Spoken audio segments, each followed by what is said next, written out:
Thaduk lagi khanna Chatla para nang di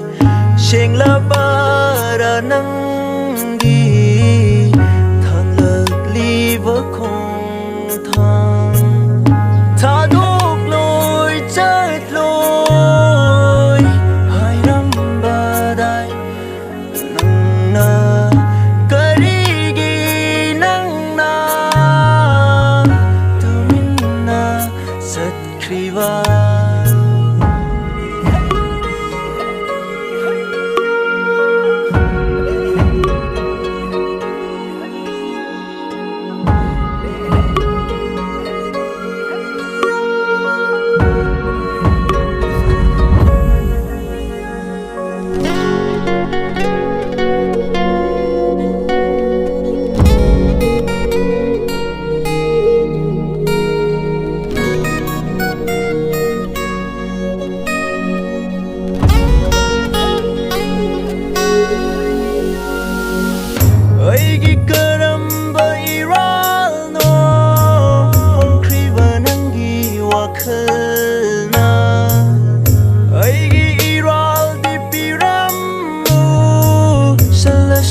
Mafam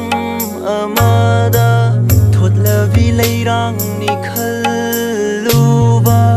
sam lavi punsi ni